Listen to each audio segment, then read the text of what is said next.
নূর হোসেনের মৃত্যুর খবর পাওয়ার পর তার পরিবার দিশেহারা হয়ে বিভিন্ন হাসপাতাল ও আঞ্জুমান মফিদুলে খোঁজ নেয়, কিন্তু কোথাও তার লাশ পাওয়া যায়নি। পরে শাহবাগ পুলিশ কন্ট্রোল রুমে গেলে এক কর্মকর্তা নূর হোসেনের বাবাকে ফিরিয়ে দেন এই বলে যে একটি লাশ থেকে আরও অনেক লাশ হতে পারে।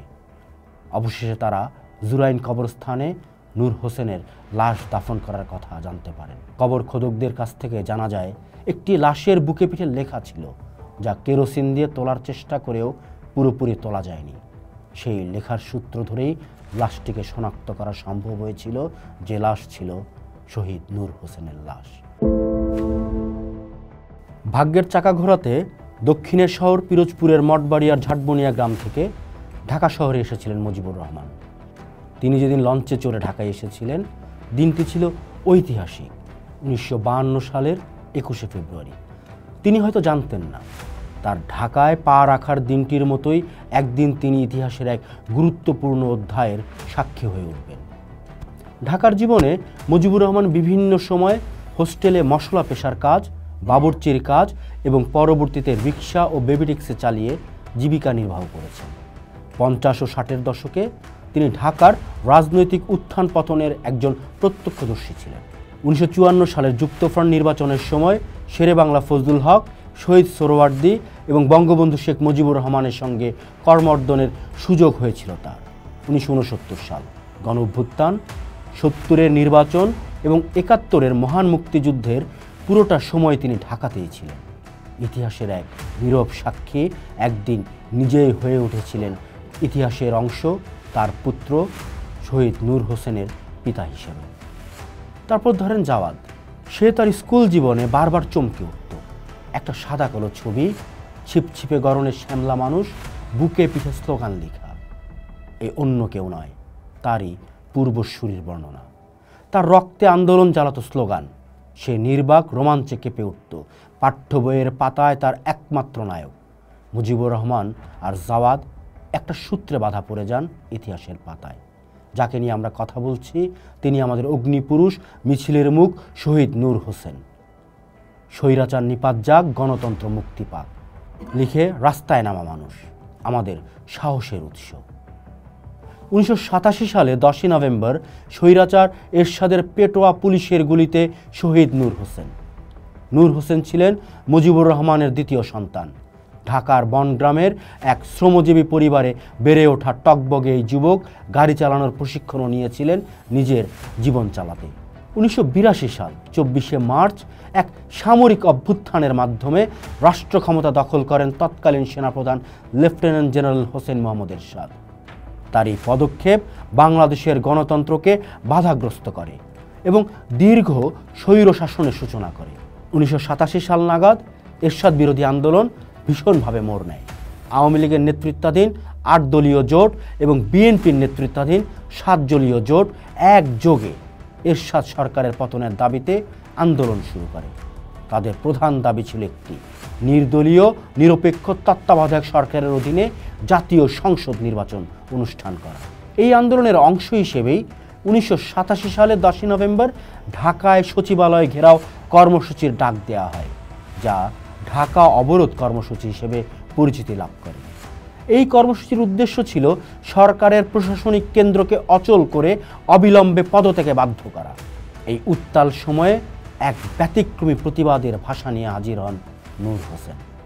তিনি নিজের শরীরকে প্রতিবাদের ক্যানভাস বানিয়েছিলেন। বুকে স্বৈরাচার নিপাত যাক এবং পিঠে গণতন্ত্র মুক্তি পাক স্লোগান লিখে মিছিলে নামার সিদ্ধান্ত নেন। এই ঐতিহাসিক স্লোগানটি লিখে দিয়েছিলেন শিল্পী মোহাম্মদ একরাম হোসেন। 9 নভেম্বর সন্ধ্যায় নূর হোসেন একরামের কাছে গিয়ে অনুরোধ করে বলেন, আমার বুকে স্বৈরাচার নিপাত যাক, পিঠে লেখেন গণতন্ত্র মুক্তি পাক। প্রথমে আপত্তি করলেও নূর হোসেনের দৃঢ় সংকল্পের কাছে হার মানেন একরাম। তিনি বুঝেছিলেন এই যুবক মৃত্যুর জন্য প্রস্তুত। আন্দোলনের আগের রাতে নূর হোসেন বাড়ি ফেরেননি। তিনি নির্মাণাধীন ডিআইটি মসজিদের দোতলায় স্লোগান লেখা শরীর নিয়ে ঘুমিয়েছিলেন। 10 নভেম্বর ভোরে তার বাবা মা সেখানে হাজির হন এবং তাকে মিছিলে যেতে নিষেধ করেন। মা মরিয়ম বেগম দেখতে পান ছেলের বুকে পিঠে সাদা রঙের লেখা, যা দেখে নূর হোসেন চাদর দিয়ে শরীর ঢাকার চেষ্টা করেন। তিনি বাবা মাকে কথা দিয়েছিলেন যে তিনি মিছিলে যাবেন না, এবং বাড়ি ফিরবেন। কিন্তু সেই ফেরা আর হয়নি। সকাল থেকেই ঢাকার রাজপথ ছিল উত্তাল। বিরোধী দলগুলোর হাজার হাজার নেতাকর্মী অবরোধ কর্মসূচিতে যোগ দিতে ঢাকার কেন্দ্রস্থলের দিকে অগ্রসর হতে থাকে। সকাল 10টার দিকে বড় ভাই আলী হোসেন দেখেন নূর হোসেন মিছিলের নেতৃত্ব দিচ্ছেন। তিনি ভাইকে ফিরিয়ে আনার চেষ্টা করেও ব্যর্থ হন। তার ভাষায়, ওর মুখের দিকে তাকাইতে পারিনি, যেন আগুন জ্বলতাছে।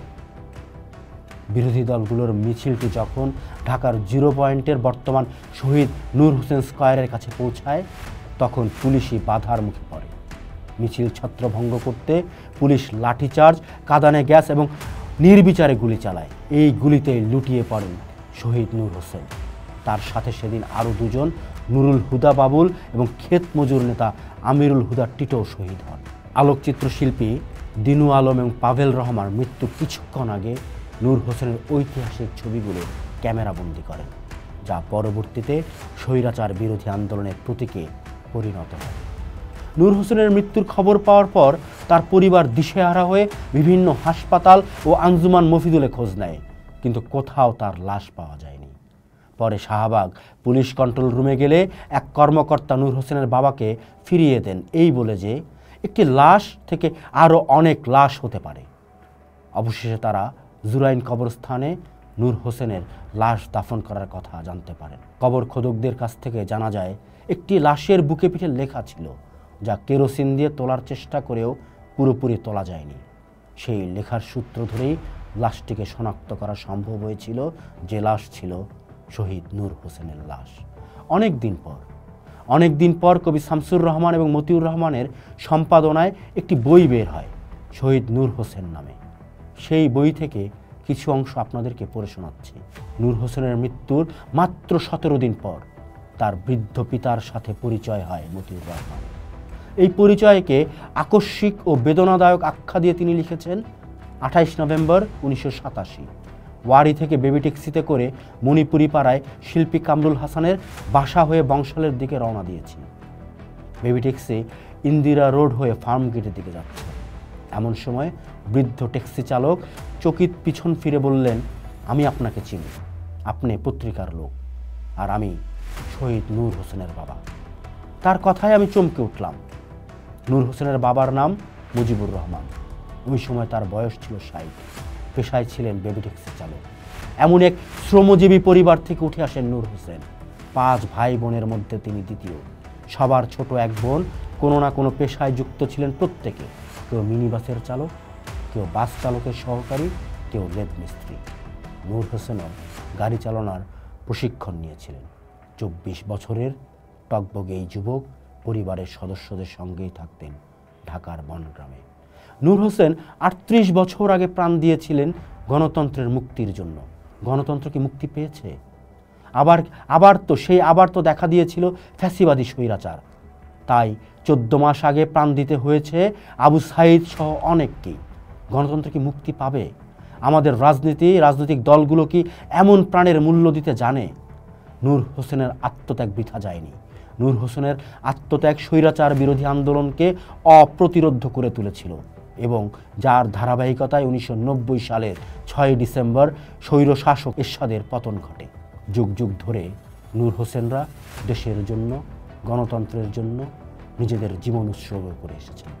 1987 সালের 10 নভেম্বর নূর হোসেনের সঙ্গে 2024 সালের জুলাইয়ের 16 তারিখ আমরা মিলিয়ে দেখতেই পারি। শহীদ আবু সাইদের আত্মত্যাগের এক অদ্ভুত মিল আপনারা খুঁজে পাবেন। প্রজন্ম থেকে প্রজন্মে মুক্তির পতাকা বহনের এই ধারা অব্যাহত রয়েছে, যার নাম কখনো আসাদ, কখনো নূর হোসেন, কখনো বা আবু সাইদ। তাদের রক্তেই আমাদের পতাকার লাল রং আরও গভীর হয়ে উঠেছে। আমরা বারবার ইতিহাসের সাহসী পুনরাবৃত্তির ভেতর দিয়ে হেঁটে যাই। কবি শামসুর রহমান তার বুক তার বাংলাদেশের হৃদয় কবিতায় নূর হোসেনের আত্মত্যাগকে এভাবেই অমর করে রেখেছেন, যেন সে নির্ভীক যোদ্ধা যাচ্ছে রণাঙ্গনে। উদম শরীরে নেমে আসে রাজপথে, বুকে পিঠে রৌদ্রের অক্ষরে লেখা অনন্য স্লোগান। বীরের মুদ্রায় হাঁটে মিছিলের পুরো ভাগে এবং হঠাৎ শহরের টহলদার ঝাঁক বন্দুকের সীসা নূর হোসেনের বুক নয়, যেন বাংলাদেশের হৃদয় ফুটো করে দেয়। বাংলাদেশ বনপরা হরিণীর মতো আর্তনাদ করে, আর তার বুক থেকে অবিরল রক্ত ঝরতে থাকে, রক্ত ঝরতে থাকে। পোস্ট দেখুন, ভাবুন, করুন, থাকুন পোস্টের সাথেই।